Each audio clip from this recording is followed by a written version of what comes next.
Joya harka fuune daawwattootaaf dhaggeeffattoota keenyaa kun miidiyaa keessan Bokkuu Maltiimiidiyaa.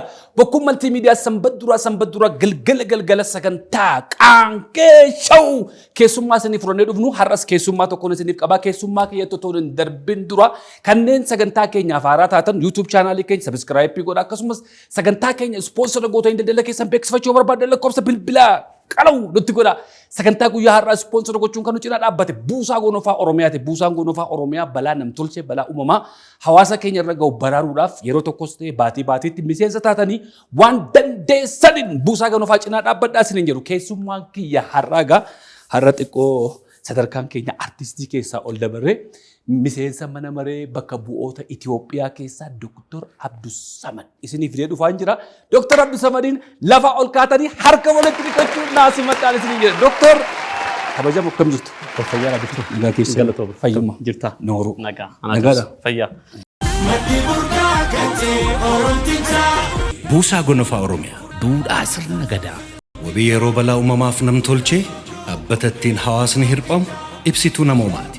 Buusaan Gonofaa Oromiyaa akkaataa duudhaa wal gargaarsa aadaa boonsaa akkanaan haala ittiin gumaata keessan arjoomuu dandeessan isiniif mijeessee jira. Miseensa ta'uun yookiin arjooma si'a tokkootiin karaa ergaa gabaabaa 655 teelee birriin 0655 yookiin immoo karaa lakkoofsa herrega baankii siiqee 1-2-9-5-1-1 gumaata keessan arjoomaa aadaa wal gargaarsa keenya gabbifachuun hawaasa keenya haa hirphinu. Odeeffannoo dabalataaf 0117 09 irratti bilbiluu dandeessu. Buusaa Gonofaa Oromiyaa. Duudhaa sirna gadaa.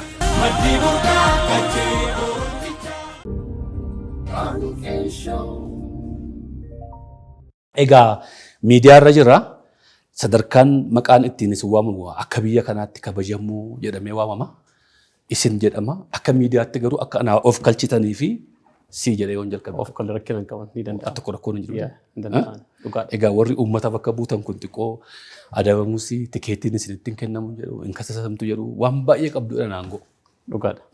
Mee aangoo qabdan keessa? Miseensi mana marii bakka buuta uummataa aangoo heeraatti kenname. Keessattuu heera keewwata mootummaa federaalawaa keessatti heera keewwata 54tti waa afur hojjeta. Sana keessaa tokko nu jalqabaa seeruma baasuudha. Lammaffaan immoo hordoffiif to'annoo gaggeessaa. Sadaffaa uummata bakka bu'eef immoo hojii bakka bu'uuma hojjeta.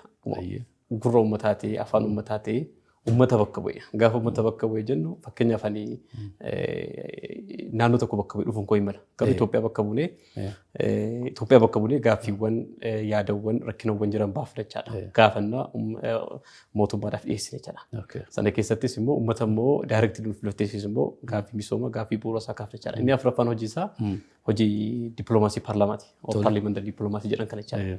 So hojii afran kan hojjeta. Hojii afran kan hojjechuudhaaf seerri yookaan immunitiin qofaatti miseensa mana maree bakka bu'oota uummataatiif kennama jechaadha. Kunis heera mootummaatiin kaa'amee jira. Qaamni yookaan miseensi mana maree bakka bu'oota uummataa badii guddaa harkaaf harkatti keessattuu lubbuu baasuun wal qabate yoo hin qabamin waan sanaan ala yookaan waan sanaa gadi jirutti komatee tikeetitti kennamuu hin danda'amu. Chaarjiin itti kennamuu hin danda'amu. Kisiin itti banamee itti dhiyaachuu hin danda'amu jechuudha. Sana gochuudhaaf pirooseejarii mataa ofii qabata. So waan hundumaan banaadha isiniif jechuudha. Banaadha garuu yoo banaa haa ta'u garuu itti gaafatamummaan keenya waa lamaaf jedha. Garmalees itti gargaaramuu hin danda'amu. Hin danda'amu waa lamaaf. Tokkoffaan heera mootummaatii fi konstitushiniidha. Lammaffaan immoo sammuu keenyaaf. So kana lamaaf jechaadha.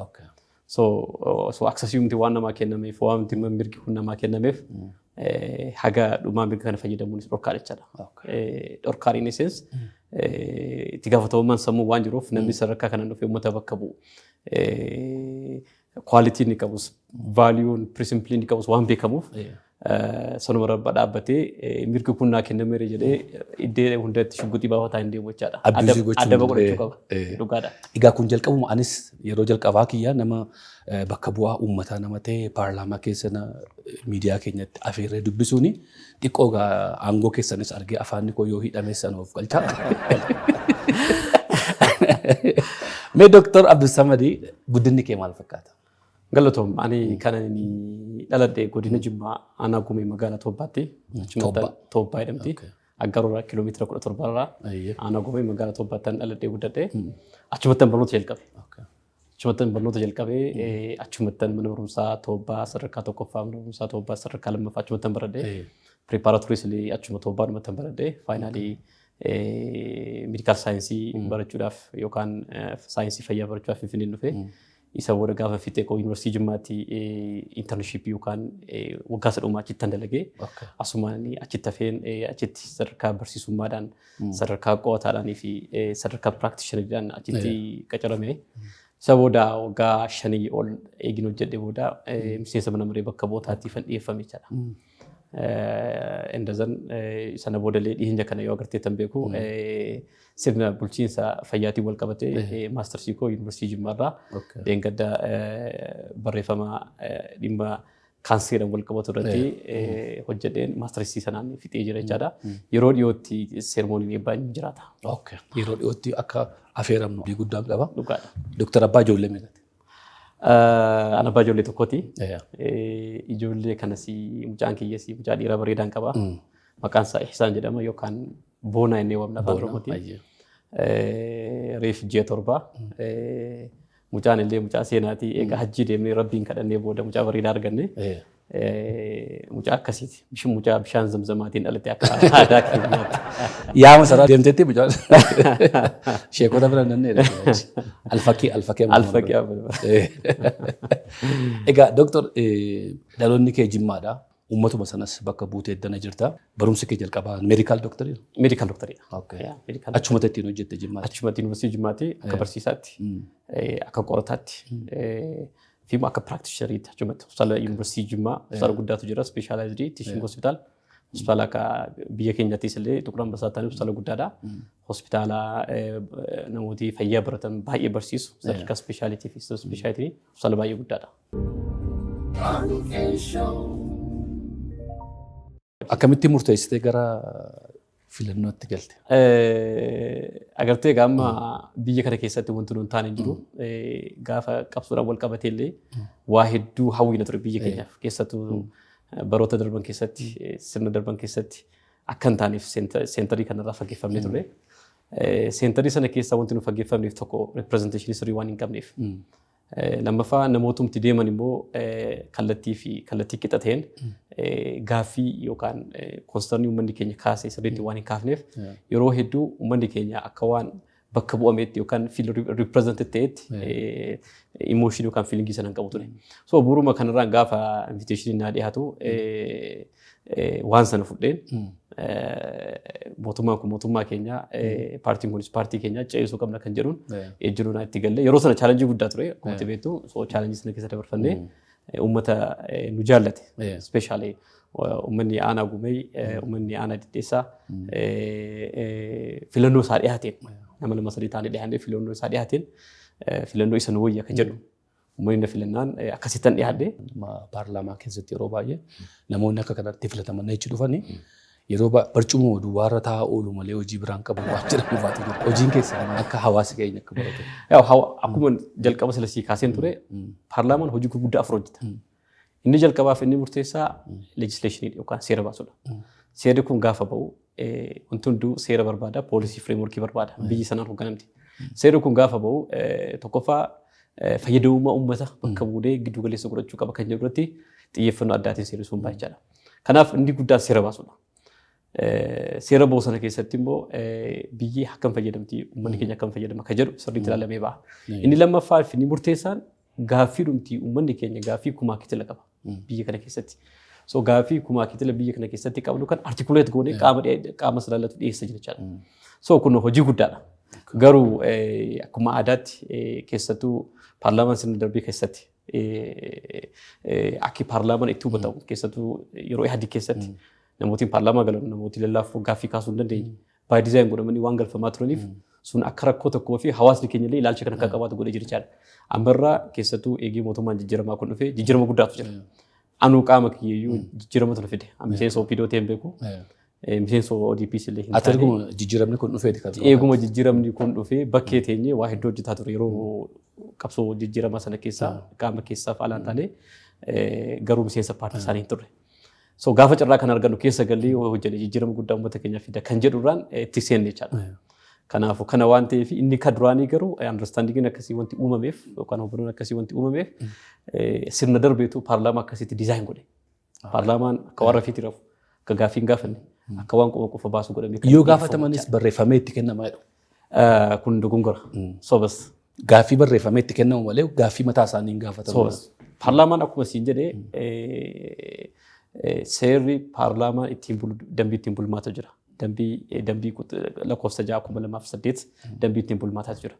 Dambii sanaanii fakkeenyaaf ministeerri akkamitti waamama, ministeerri akkamitti gaafatama, muummicha ministeeraatti gaaffiin akkamitti dhiyaata kan jiru pirooseejirii mataa ofii qaba. Pirooseejiriin kun dambii ittiin bulmaataa sun kan irraa fuudhame yookaan kan irraa waraabame seera dambii biyya Londoniiti kan UK paarlaamaa UK paarliimentarii waan taateef jechaadha. So bu'uuruma sanaani. Garuu al tokko maa inni namooti gaafa TVdhaan arganu namooti gizee waraqataan dubbisan argana. So kana gizee arganu barreeffameetti kan namni jechuuti jechaadha. So paarlaamaan wambarii guddaadha. Barcuma guddaadha. Barcuma uummata hawaasa bal'aa bakka buutee dubbatu waan ta'eef of eeggannoodhaaf gaaffiin barreeffattee qophooftee dhufte jechaadha. Al takka gaaffiin ituu hin qophaa'inis waliin akkasii waliin dubbatu ni jiraata. Garuu immoo walgahii gurguddaa keessattuu gaafa muummichi ministeeraa mootummaan isaanii hojiiwwan hojjetan riipoorti gochuudha gaafa dhufan ajandaawwan adda addaa irratti gaaffiin ni dhiyaata. Akkaataa equity yookaan representation isaa eegeen namootiin gaaffii ni dhiyeessu jechuudha. Gaafa dhiyeessan garuu gaafficha ofuma biraa dhiyeessu malee itti barreeffamee itti kennaman jedhamu kuni hojiimaan akkasiis hin jiru. Sirriis mitis dhugaarraa iska fagaate jechaadha. Paarlaamaa keessatti yeroo baay'ee agarru namoota gurguddaa agarra. Ati immoo kan ilaalutti dargaggeessa natti fakkaata jechuun warra amma jiran kana keessaa. Erga gara paarlaamaatti dhufte waggaa meeqa ta'eeru? Alana waggaa afuraffaan jira. Waggaa afur. Gaafa gara paarlaamaa dhufu waggaa 28 afaan ture. Umriin kee? Umriin koo 28 ture. 32 galte. So amma 32. Mee erga galte wanti ati uummata bakka buutee dhufte kanaaf dubbattee akka inni dalagamu gootee si gammachiise maaltu jira? Uummata na filateef akka carraatee uummanni koo uummanni bakka bu'ee dhufe uummata gaaffii nageenyaan qabu. Garuu immoo uummanni an bakka bu'ee dhufe immoo uummata Oromiyaa guutuu Itoophiyaa guutuudha. Kanaaf gaaffiin nageenyaa gaaffiin hawaasummaa iddoo biraatti ka'u gaaffii koo ta'ee fudha. Uummanni keenya uummanni godina Jimmaa GDP biyya kanaatiif ga'een yookaan kontribuushinii isa baay'ee guddaadha. Akkuma beektu ati deemtee beektaa buna qabda. Uummanni sun jaalala qofaa miti ekspoortii kan godhu buna illee walumaan ekspoortii godha. Buna guddaatu ba'a. Dammas qaba. Shaayii jalqabanii jiran. Shaayii wambarii adda addaa qabna. Garuu uummanni keenya sirnoota darban kana keessatti gatamee ture dhugaa dubbachuudhaaf. Magaalaan Jimmaa magaalaa seenaa guddaa qabdu garuu duddubbatti haftudha. Godinni Jimmaa godina seenaa guddaa qabu garuu duddubbatti hafaadha. Karaa hin qabu ture. Ibsaan illee waliin geenye ture. Neetworkii waliin geenye ture jechaadha. So barnoota irratti illee yeroo hedduudhaaf duddubbee ture. Eegii jijjiiramaa asis naannoo jijjiiramaas hojiiwwan adda addaa hojjenneen tutunutti gara kana dhufeenis hayyoota yuunivarsiitii Jimmaa waliin taanee dargaggoota yaada qaban gurguddaa waliin taanee uummata keenya karaa addaatti sochoosaa ture. Sana keessaa tokko dhimma barnoota irratti hojii adda addaa hojjetaa ture. Barnoota wal qabatee ispeesifikaalii eegiin gara kana dhufee yuunivarsiitii Jimmaa waliin taanee keessattuu hoggansa yuunivarsiitii Jimmaa Agalatoomuu jara waliin taanee godina Jimmaa keessatti magaalaa Jimmaa dabalatee aanaalee kudhan keessatti diijitaal laayibirii dhaabnee jira. Diijitaal laayibiriin dhaabne suni kaalkulamii ministeera barnootaa kan qabu, laaboraatoorii simuleeshinii kan qabu, yoo xiqqaate mana barumsaa tokkotti diijitaal laayibirii koompitara 70 sanaa oliif istaablish gochuu dandeenye. Biyyi keenya gara diijitaal Itoophiyaatti deemaa jirtu, gara diijitaal ikonomii deemaa jirtu, ijoolleen keenya sanaan kachaap akka godhan hojii guddaa hojjennee jirra. Sanaafis illee waajjirri barnootaa godina Jimmaas beekamtii sartifikeetii na kennee jira. Jarri sagalota uumanu yuunivarsiitii Jimmaas illee gahee isaatiif keessattuu faayinaansiidhaan waan deeggareef galatoomu kaamara edukeeshinii Itoophiyaanis waan kanaatiif baay'ee nu galatoomu. Inisheetiivuma kanaan immoo obboleessi keenyas gara bahaa kanattis illee gara obboleessi keenyaattis hojiin tokko tokkos akka hojjetamu godhaa turre jechaadha. Kun dhimma barnootaatiin wal qabatee jiru jechaadha. Kan biraa dhimma fayyaatiin wal qabatee jiru. Dhimma fayyaatiin wal qabatee jiru hospitaala yuunivarsiitii Jimmaa waliin keessattuu dipaartimentii ijaa waliin taanee hospitaala aanaa dhedheessaa hoogganaa aanaa dhedheessaa waliin aanaalee bakka buune waliin taanee yeroo adda addaatiif sarjarii ijaa yookaan kaatarak sarjarii akka gaggeeffamu goonee jechaadha. Yeroo jalqabaa gaafa gara kana dhufu nama 5,225 sarjariin ijaa tola akka godhamu goonee jirra. Sana boodas waggaa waggaan lakkoofsa adda addaatiin al takka 500 al takka 1,000 hojiin kun akka hojjetamu akka sababaatti of pirezentu goonee hojii sana hojjennee jirra. Qaamoleen hojii kana keessatti hirmaatan illee galata guddaa qabu jechaadha. Inni sadaffaan dhimma ibsaatiin wal qabatee gaaffii ibsaatu jira naannoo koo. Gaaffiin ibsaa kun gaaffii waggaa 18ti. Bakka butoonni na dura turan yeroo hedduu gaafataniiru jarris galata qabu. Eeginaan dhufee kabajamoo itti gaafatamaa ibsaa federaalaa isaan dabalatee distriktii Jimmaa jara waliin taanee bulchitoota godina waliin taanee gaaffii yeroo adda addaa dhiyeessaa ture. Gaaffii yeroo jalqabaaf sabsteeshinii magaalaa Aggaaroo adda baafnee naannoo sanaa gochuutiin yeroo jalqabaatti waggaa 18 keessatti deebii argatee amma ifaan of danda'ee uummanni keenya ifaa guutuu argataa ture jechaadha. Inni kanaan dura ifaa baay'ee citaa ture. Sana qofatu hin ta'in gandootii baadiyyaa adda addaa irratti ifaan sun akka babal'atu godhaa jirra. Moor babal'isaanii deemna akka dandeettii fi ikoonoomii biyya keenyaa dandeetti. Isaan wal qabatee kabira neetworkiin wal qabatee sababni adda addaa geessisanii jirra. Hojiiwwan gurguddaa hojjennee jirra. Gandootii adda addaa keessatti neetworkii babal'ifnee jirra. Kanaaf hin jiru sadas illee yeroo hafan keessatti hojii ni hojjenna kan jedhu abdiin qaba. Dhuma irratti dhimma karaatiin wal qabatee akkuma silasiin jedhe eegii mootummaan jijjiiramaa kun dhufe godinni keenya ikoonomiidhaanis hojiidhaanis bareeda jirti. Haga barbaadamu ga'aa ta'uu dhabus jechaadha. Sana keessatti gaaffiin karaa yeroo adda addaa deebifamaa ture kabajamoo muummicha ministeera irra argamanitti namootiin adda addaa gaafatanii karaan Jimmaa kee Aggaaroo Diddeessaa gahu hojii jalqabee jira dhufee amma Aggaaroo gahee jira jechaadha. Amma kan xiqqoosi firaastireet nu godhus tokko sana karaa Aggaaroo kee Toobbaa keessaa Diddeessaa goosuni xiqqoo harkeeffatee jira tarii sanarratti gaaffii adda addaa qaama laallatuuf dhiyeessaa jirra. Sanas yeroo dhiyootti immoo akka nu jalqabu abdii guddaa qabna. Sanarrattis immoo mootummaa waliin ta'anii deebifna hojii guddaa godhaa jira jechaadha. Kanaan ala dhimma nyaataatiin wal qabatee akkuma isin jedhe bakka bu'ummaan koo ani aanaa 2-3 qofa miti iddoo hundatti bakka bu'aa ta'uudhaaf fayyala. Namooti adda addaa qunnamuudhaan nyaanni barataalee iddoo tokko tokkotti keessattuu godina Jimmaa aanaa Gommaa ganda Bashaashaa mana barumsaa Bashaashaa sadarkaa lammaffaa keessatti nyaanni barataalee akka qaqqabu gara eedii tokko tokkotiin godhaa jirra. Kennamuu jalqabee jira. Jimma irrattis illee akkasii keessattuu namooti waan kanarratti baay'ee nu gargaaran warri Laayit Itoophiyaa jedhamuun obbo Tasfaayee dabalatee fi qaamolee achi keessa jiran hunda galateeffachuu barbaanna. Waajjira barnoota magaalaa Jimmaas hunda galateeffachuu barbaanna. Sanarratti amma nagaraa nama barumsaa 4 geera ekspaand gochuu qabna iskeelii isaa jechaadha. Kanaaf kan kana fakkaatan hojjetaa jirra. Garuu dhuma irratti kanaan wal qabate dhimma leejisleetiiviidhaan wal qabate seera tokko ba'ee ture seera inshuraansii fayyaa keessattuu qotee bulaa keenyaaf. Katabeetu kan na filate parsantii 80 ol qotee bulaadha. Ani magaalaa xiqqoo keessatti guddadhee maatiin kiyya daldalaadha. Qotee bulummaa ekspiriyaansiin qabu garuu kan na filate qotee bulaadha. Awaajii yookaan labsiin tokko ba'ee ture dhimma fayyaatiin wal qabate. Fayyaa sana keessatti hayyoota yuunivarsiitii Jimmaa waliin ta'uun fayyaa sanaaf poolisii biriifii fi rikomendeeshinii labsii sanaaf galtee akka ta'u peeparii gurguddaa lama dhiyeessinee labsii sana keessatti akka galteetti fudhatame gara kabajamoo itti aantu afa gubaa'ee keenya kabajamoo addee loomii badhuudhaan sartifikeetiin naa kennamee jira jechaadha. Gara sanaanis gara seera baasuutiinis hojiiwwan adda addaa hojjetaa turre kana fakkaata jechaadha. Ammaaf kana yaadadha. Guddoo.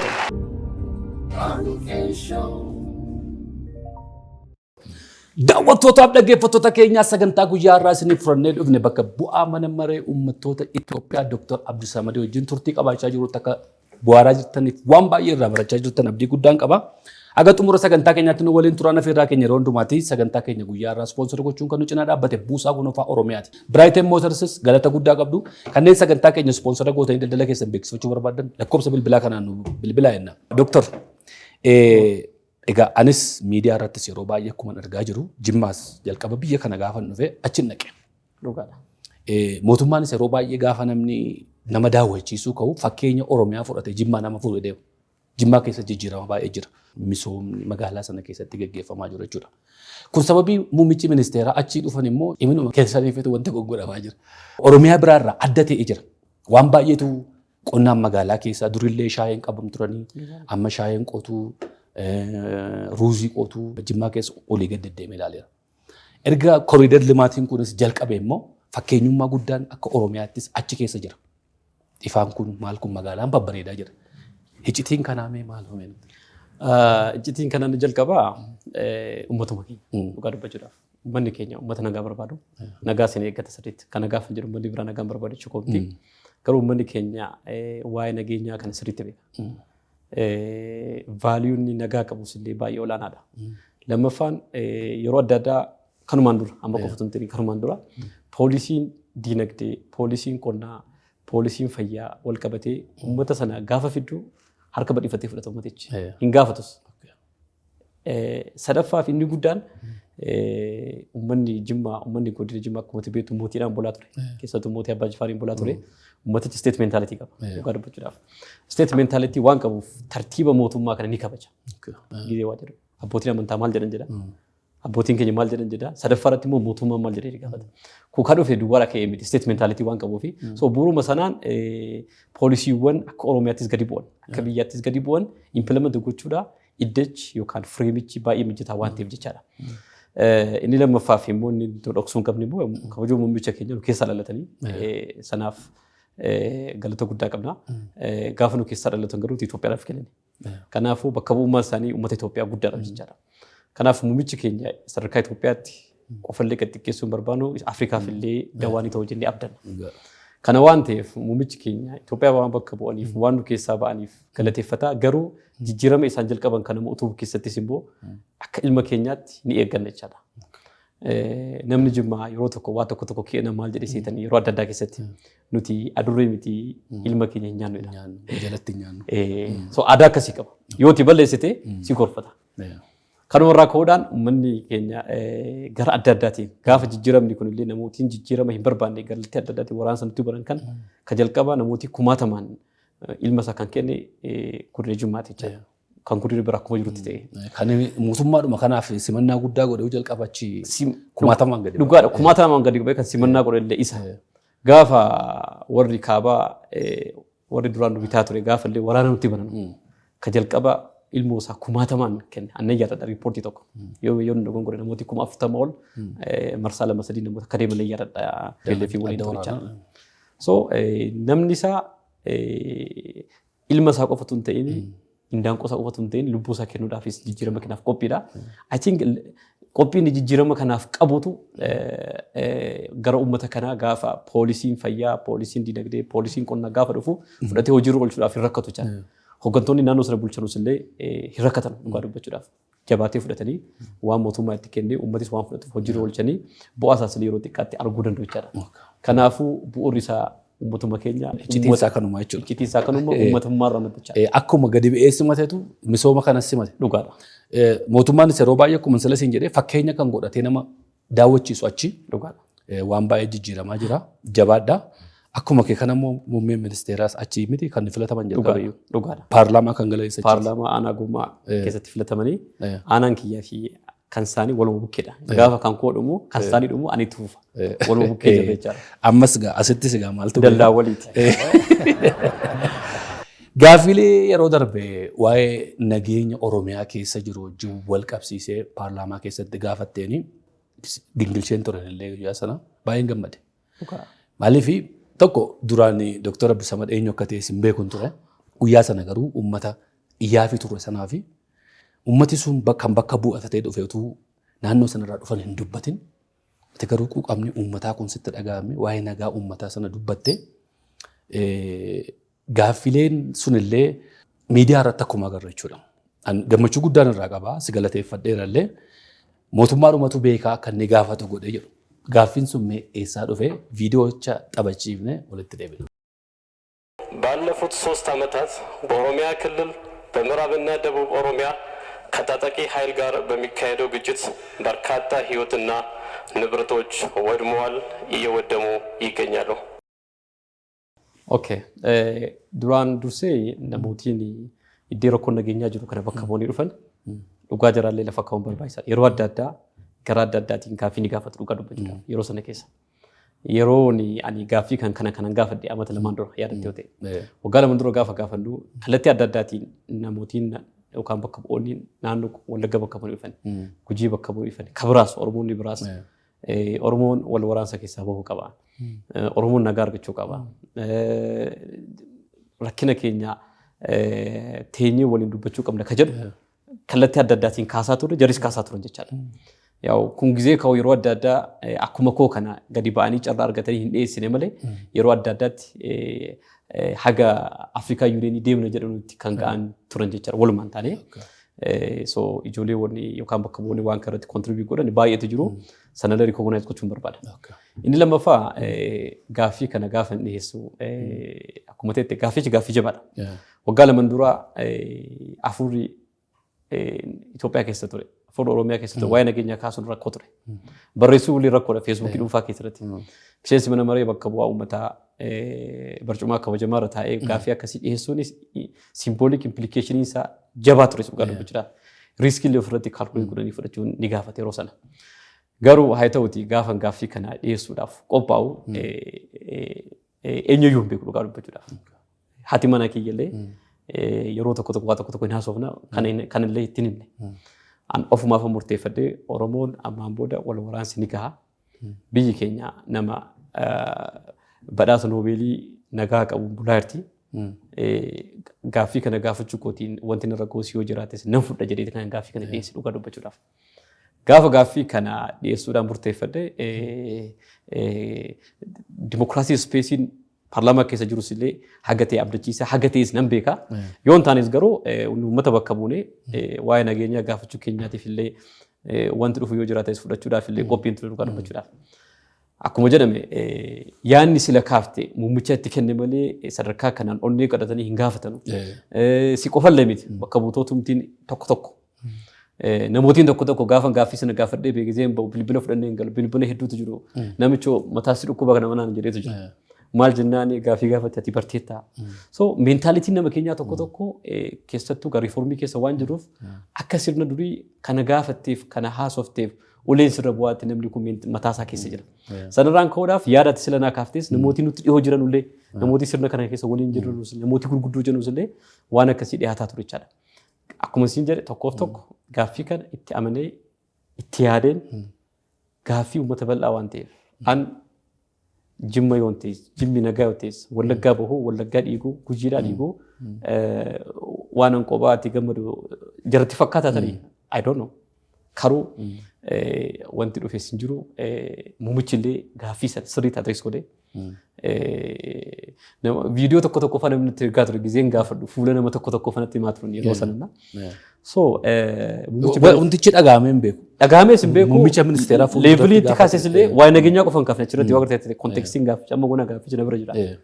Lammaffaa wantan kaase kontekstii gaafficha inni guddaan wal waraansa kanaanii fayyaan yookaan health systemiin uummata keenyaa barbadaa'ee jira daakutee jira. Ikoonomiin naannoo sana daakutee jira. Hawaasummaan naannoo sana daakutee jira. Uummanni keenya achi rakkatee Finfinnee keessatti dhufee iddeen taa'ee qabatee jira. So gaafa nageenya buufnee kaanillee uummata kanaaf fayyaasaa, sirna fayyaasaa, ikoonomiisaa, misoomasaa akkamitti gara wal waraansa duraan deebifnee ka jedhus muummichi ministeera maal yaadaa jirti biyyi keenya maal yaadaa jirti ka jedhu gaafadhe. Kanaafuu kontekstiin gaafadhe waa'ee nageenyaa qofaa miti kanallee itti dabalachaadha. Kana gaafa itti dabalu warrootii wanti kun jara laallatullee ministeeronni gurguddaan ture keessattuu ministeerri fayyaa duraanii gaaffii walgahii biraarrattis illee kaaseen ture. So jarris illee naasuudhaan nu argaa turan jechaadha. Gaaffichi akka itti gaafanne tokko jara waan laallatuuf maaliif yeroo adda addaa waa'ee wal waraansaa sana dubbanne malee waan wal waraansiisuun uummata keenya irratti fide sana dubbanne hin beekne. So sanas illee waan wal godhe comprehensively waan gaafadheef naasuu adda addaa naasuun kun naa gala inni tokko namni kun paartii biraa bakka bu'ee dhufe moo akkamiin gaaffii kana nutti kaase kan jedhu jira. Inni lammaffaa osoo gurbaan kun dargaggeessa maaliif sarda bilatti kan jedhu illee kan jedhu. Kun laphee baa'ummaa namni na gaafate ture. Ati immoo erga namni waan kana si gaggaafatee rifatta bara duraa waa sitti hin fakkaatu. Waa tokkotti hin fakkaanne. Gizeen na gaafachuu kee anu keessa deebi'ee yaade hagatee akkuma siin jedhe gizeen gaafficha dhiyeessu hagatee kaalkuleet ni goota kontekstiin ilaalta. Riskii illee kaalkuleetiin immoo ofirratti fudhata. Namni garuu reakshinii namarraa arge garuu akka itti yaade miti. Kaalkuleetiin riskii godhee akka itti yaade miti. Parsantii dhibbaan dabalee namni natti muummichi keenya hagalatoomu kabajuu muummichi keenya inni gaafficha fudhatee nuyi gaaffii sana gaafatee gaafa waliigaltee Piriitooriyaadhaan booda warra Tigraay waamee paarkii kanarratti gaafa waliin dubbatan walgahii sanarratti aanaa dubbatee torbee tokko booda walgahii nageenyaa Taanzaaniyaatiin torbee dhufu ni jalqabna kan jedhu labsee jechaa.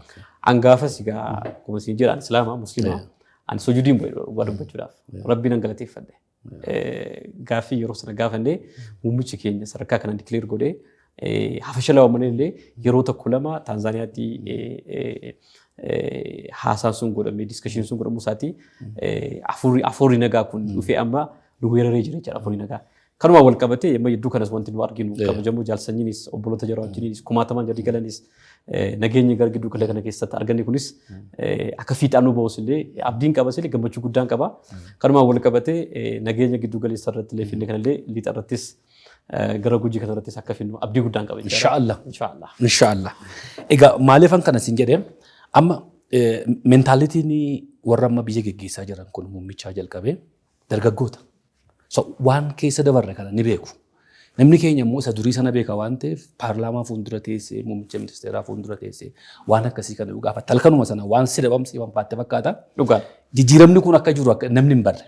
Because muummichi ministeeraa silaatu bakka kee jiraate kanuma gaafata. Kanuma gaafata. Dhugaa.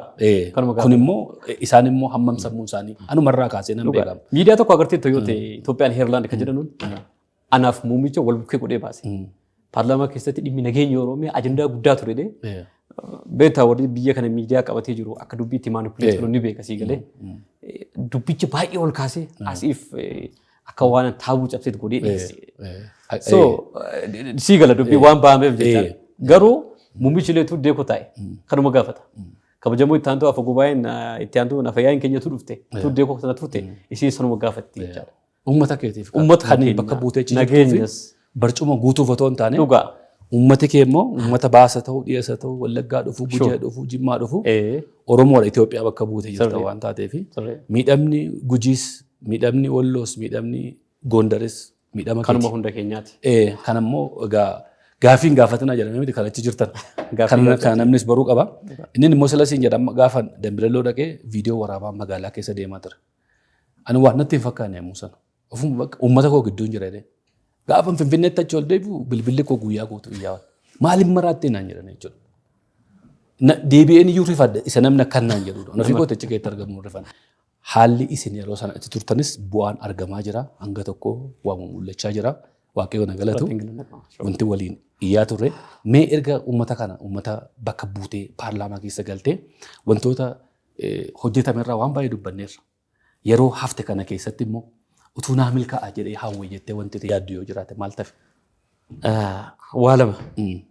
Waa lama ni jalqabaa dhimma karaa jalqabneetu jira. Karaa aggaaroodhaa kaasnee haga diddeessaa jiru. Karaa kana kallattii adda addaatiin hooggantoota dubbisaa jirra. Kallattii adda addaatiin dhiibbaa gurguddaa gaggeessinaa jirra. Karaan kun yeroo dhiyootti yeroo hedduu waadaan eegalu yeroo dhiyootti utuu naa dhumate yeroo dhiyootti sanaan fedha. Inni lammaffaa uummata keessattuu uummata aanaa gumee magaalaa Toophaa hospitaala hin qabu utuun hospitaala ijaarsuu fi danda'e. Gara kamiinuu haa ta'u NGO'dhaan haa ta'u gara mootummaatiin haa ta'u gara mootummaatiin istaandardiin tokko tokko kan hin eeyyamne jira. Waa'in kiiloomeetirii waa'in population size istaandardii mataa ofii qaba. Gara NGO'tiin istootu uummata sana hospitaala ijaarsuu danda'e ka jedhu iffartillee godhaan jira. Dadhabbii tokko tokko godhaan jira gara NGO'ta adda addaa ta'e wajjiniin itoo kun fiixanaa baay'ee tola. Inni kan biraa dijiitaal laayibireerii babal'isuu jalqabnee jirra. Akkuma godina Jimmaatti aanaa kun irratti jalqabnee jirra. Fayyaa irratti diyaasporoonni waldaa Shanan Gibee hojiiwwan adda addaa hojjetaa turan. Anis ji'a tokko dura Ameerikaan ture achittis jara qunnamuudhaa siyaaleedha. Hojii guddaa hojjetaa jiru jechuudha. So hojii jalqabni kun utuu nu babal'achuu danda'e dhimma fayyaa irratti. Dhimma barnootaa irratti immoo dhimma dijiitaal laayibireerii wal qabatee utuu bal'isuu dandeenye. Kana caalachaadha. Waa tokko godhaa jirra. Hojii tokko hojjetaa jirra. Inni milkaa'a. Gara jaalatuu bal'ifnee uummata keenya waa bareedu hojjechuu dandeenya. Dhuma irratti ituu nan hojjedha jedhee kan natti tolu. Nuyi paarlaamaa kana keessa jiru ituu nageenyi Oromiyaa fiixee amma fiixee Oromoo nagaa taate. Ituu Itoophiyaan nagaa taate. Hatta wal waraansi naannoo Amaaraa gidduu jirullee ituu nagaan bu'ee warri sibiila kaafnee sa'a 24 taraa kiiloo gala jedhu adaba godhatee ituu nageenyi bu'ee biyyi kana opportunity guddaa qabna carraa guddaa qabna carraa kana fayyadamnee ituu biyya keenya waan barbaadu sanaan geessisuu dandeenye natti tola.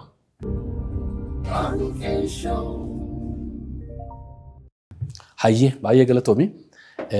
Yeroo darbes immoo labsiin atattamaa naannoo Amaaraa keessatti godhame sana obbo Gaddoo Andaarqaachoo baay'ee mormaa turan ati immoo obbo Gaddoo wajjin wal mormaa turtanii mee waa'ee sanarra xiqqoo seetu waan hojjettee sababii sanaanis doorsi adda addaa tokko sirra ga'aa ture jedhamaa ture. Dhugaadha. Duraan dursee kabajamoo obbo Gaddoo Andaarqaachoodhaaf kabaja guddaa qabna. Siyaasa biyya kanaa keessatti keessattuu yeroo jijjiiramaa sana keessatti nama aarsaa kaffalee jijjiiramni illee akka fiixamoo nama nu gargaare keessaa tiim lammaa keessatti nama baay'ee nu gargaare. Jijjiiraman boodas illee itti gaafatamaa ministeera haajaa alaa ta'uudhaanis akkasumas gorsaa nageenyaa muummicha ministeera ta'uudhaanis kallattii adda addaatiin nama jijjiirama kana utubaa ture. Garuu namni jijjiirama utubaa ture kun akkasiin itti hubachuun sun jechaadha. Yeroo adda addaa namni yaada isaa kallattii adda addaatiin jijjiiruu danda'a. Buruma kanarraan kabajamoo obbo Gaddoon yaada isaan achirratti kaafamee fudhataman qabu ture. Tokkoffaa nageenya naannoo sanaan wal qabatee nageenyi sun sadarkaa sanaan akka ga'uuf namootiin adda addaa harka keessaa qabu turan. Isaan illee nageenyi naannoo sanaa sadarkaa kanaan akka hin geenye gochuu ni danda'u turan yeroo sanatti. Keessattuu gorsaa nageenya muummicha ministeeraa turanii nageenya naannoo sanaa nageenya Itoophiyaa hordofuu waan naannoo sana jiru bareechanii isaan illee quba ni qabu ture. Waan isaan hojjechuu hin dandeenye gaafa dhufanii itti gaafatamaa paartii naannoo sanaa qaama hidhatee socho'u kanaan gaafa dhahamu gaafa du'u gaafa illee aanaa qabatanii godina qabatanii gaafa dhufanii Bahar Daariin gahan isaan gara sana dhaabbatanii ittiin bu'inaati militariin mootummaa federaalaa achii bahuu qaba jedhanii mormii guddaa kaasanii turan jechaadha. Mormii kana keessatti yeroo kaasan akka waan ajjechaadhaan wal qabatee akka qaamni fiinxaaleeyyiin yookaan qaamni faannoo jedhamu waan tokko hin geessifne kan jedhanii kaasaa turan. Garuu qabatamaan qaamni kun kallattii adda addaatiin nuti obboloota naannoo Wallagga bakka bu'anii irraanis ofirraas illee information adda addaa qabna ture. Qaamni kun ajjecha adda addaa uummata keenya irratti gaggeessaa ture. Kiraamuu irratti, Giddaa Ayyaanaa irratti ajjecha adda addaa gaggeessaa ture. Viidiyoodhaanis qabatanii waa hedduu godhaa turan jechaadha. Ni yaadattan waan yeroo sana dabarfataa ture jechaadha. So impartiality qabu jechaadha yaadni isaa yeroo sana kennan. Gara lama kennuutu qabanu. Lammaffaan I know namooti naannoo Giddaa Ayyaanaa Kiraamuu keessattuu naannoo qubattoota naannoo Walloo irratti yeroo adda addaa ajjecha adda addaa qaqqabee ture. Sanaaf akka bulchiinsa mootummaa naannoo Oromiyaatti akka mootummaatti illee eeguu qabna ture. Sana eeguu dhabuu keenyaaf badii keenya ta'uu danda'a. Garuu sana keessatti laafinyi keenya qofan ture. Gara sanaan qaama hidhachiisee dhufee uummata keenya kumaatamaan buqqisee yuunivarsiitii Wallaggaa Shaambuu keessatti namootiin baay'een achitti walitti qabamanii inni kaan lubbuu dhabee inni kaan waan beekaa ta'e ta'u jechaadha. So isaan yaada sana hin kaafne dhugaa gar tokko qofa kaasaniinaan dhugaa sana harkatti qabne. Dhugaa sana harkatti qabne agartee gaafa nuti labsii hatattamaa naannoo Tigraay irratti labsinu ka jalqaba waan kana dhufanii indoorsi godhan bakka bu'oota naannoo sanaaf isaan jalqaba. So labsiin kun egaa obboloota naannoo Tigraay hojjetee maaliif kan keessanii maaliif asitti dalagu. So akkasiin sin jedhe tokkoffaa haasaan isaanii kan fudhatama dhameef impartialitiin qabu ture. Lammaffaan double standardummaa keessa ture jechaadha. Sanaan ala gaaffiin keessattuu hayyoonni naannoo Amaaraa gaafatan akka istaandii kiyyaatti dhaggeeffatamuu qabu. Gaaffiin isaanii maaliin dhaggeeffatamuu qabu. Gaafa wal dhaggeeffannu garuu dhufnee xarbeezaa irratti waliin waliin mari'achuudha malee sibiila kaafnee yookaan sibiila akka kaafamuu fi fireemii tolchuu fi hin qabu. Isaan sana keessa waan galanii fi kan gaafas harkatti qabne dhugaa uummata keenyaallee dhugaa lama dhabne tokko itti duune. Lammaffaa uummanni keenya du'eera jennee gaafa dubbannu gaafa torbanoota lamaan sadan darban isa booda doorsiisa adda addaatu gara tekstii bilbila keenyatti dhufaa ture jechaadha. Yoo xiqqaate gara tekstii 70-80 waliin. So yeroo kana keessa kallattii adda addaatiinis mootummaanis eegumsa adda addaa godhaa ture. Keessattuu kanuma wal qabatee obboleessa keenya Komishinar Ahmadiin baay'een galateeffachuu barbaada. Haala jiruu fi iddoo tokko tokkotti illee waan ibsuun barbaanne namooti tokko tokko illee qabamanii turan jechaadha yeroo sana. So waan akkasii keessa dabarfanne. Nuti kan dubbanne haqa uummataa dubbanne dhugaa uummataa dubbanne dhugaa jaraa hin aalle garuu dhugaa keessan karaa nagaaf dimokiraasawaatiin ta'een deebisaa malee caasaa mootummaa diiguudhaan bakka bu'aa paartii naannoo sanaa ajjeesuudhaan yookaan pirezidaantii ajjeesuudhaan hin deebi'u teenya dubbachuu qabna kan jedhu kaafne keenya immoo dhugaa keenya dubbanne jechaadha. Kanaaf biyya kana keessatti gara adda addaatiin gaafa dhugaa uummata kanaa dubbattu dhugaa gartokkee dhugaa kan isaanii dhugaa jaraa mijatu qofa dhaggeeffachuu barbaadu. Ammaan booda ilaalchis sirnis fireemii akka keessa dabarfatee jiru jechaadha. biyya kana keessatti ammaan booda waliin kan jiranu eenyuunuu kan olii eenyuunuu ka gadi jiru hundinuu waluma qixxee jechaadha. So sirni illee nuti uumuu barbaannuuf aarsaa fi gatii barbaachisu kaffallee jiraannus jiraachuu dhabnus sirni nuti ijaaruu qabu sirna walqixxummaati. Sirna biyya kana keessatti namni sabummaadhaan ittiin daangeffamne nama sirna amantaadhaan namni ittiin daangeffamne namni afaan dubbateen ittiin daangeffamne sirna walqixxummaa dhugaa heerri mootummaa jedhu sana dhaabuu barbaanna. Kanaafuu kun immoo seerasi akka warri fiiziksii jedhusi kun bishaanichi dhangala'oodha warri fiiziksii. So kun jaallatee dhabamee haga nu jirrutti haga lubbuun keessa jirrutti iddee jirrutti irree paarlaamaa saataan paarlaamaa alaa saataan iddee jirrutti uummata keenya waliin taane uummata Oromoo waliin taane uummata Itoophiyaa waliin taane sirna walqixxummaa akkasiin ijaaraa kan jiru abdii guddaan qaba.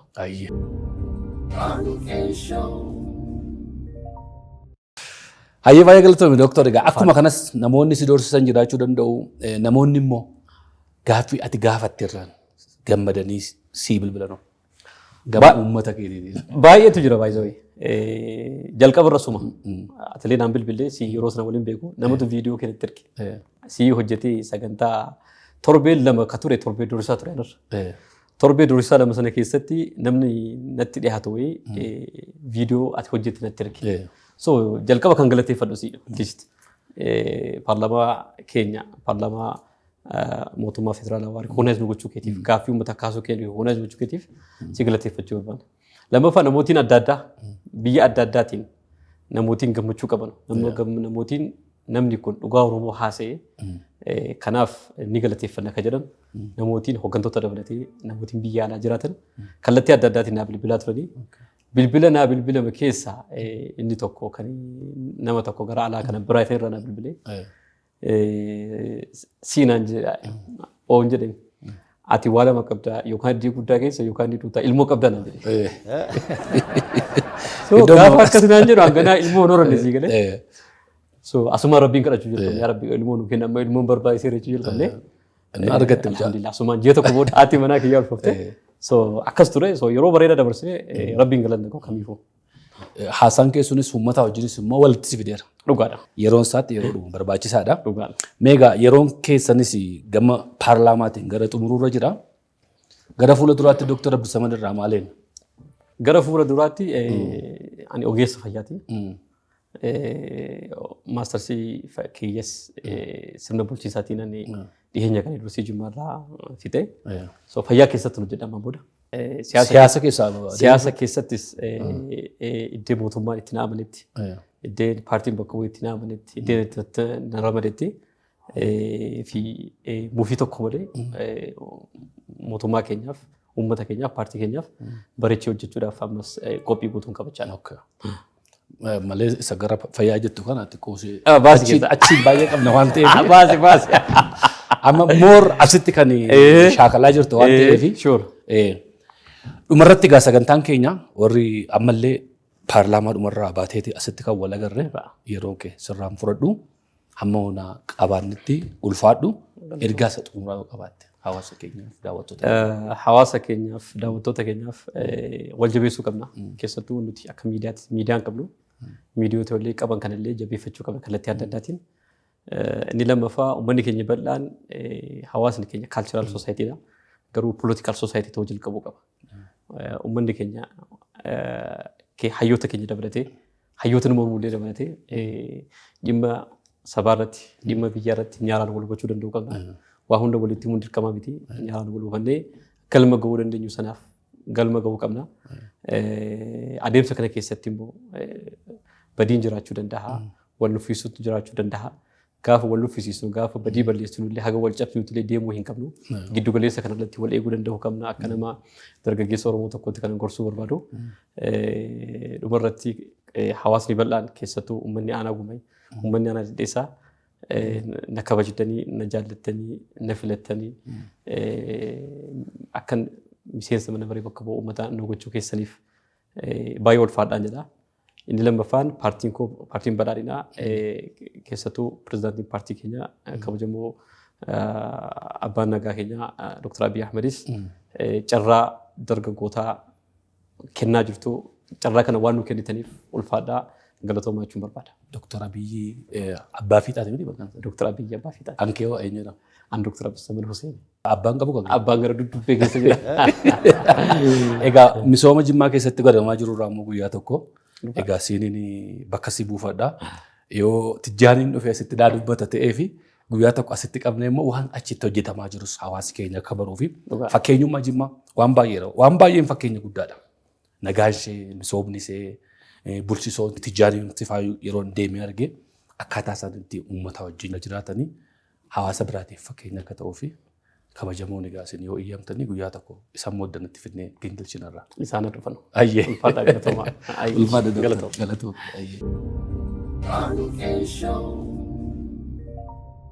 Daawwattootaaf dhaggeeffattoota keenyaa sagantaa guyyaa har'aa qabnu asuma irratti golamnee jirraa. Sagantaa keenya irraas waan baay'ee barattu jennee abdannaa. Sagantaa keenyaaf yaada yoo qabaattan nu barreessaa, nu bilbilaa.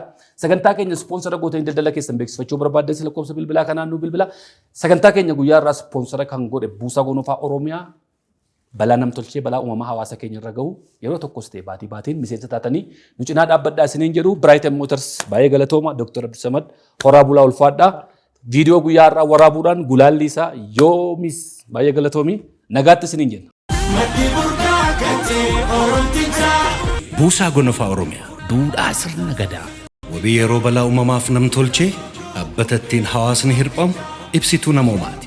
Buusaan Gonofaa Oromiyaa akkaataa duudhaa wal gargaarsa aadaa boonsaa akkanaan haala ittiin gumaata keessan arjoomuu dandeessan isiniif mijeessee jira.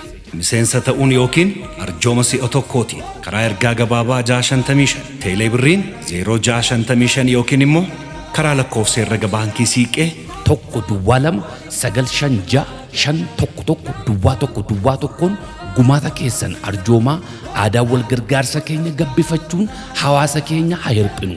Odeeffannoo dabalataaf 0117 09 irratti bilbiluu dandeessu. Buusaa Gonofaa Oromiyaa. Duudhaa sirna gadaa.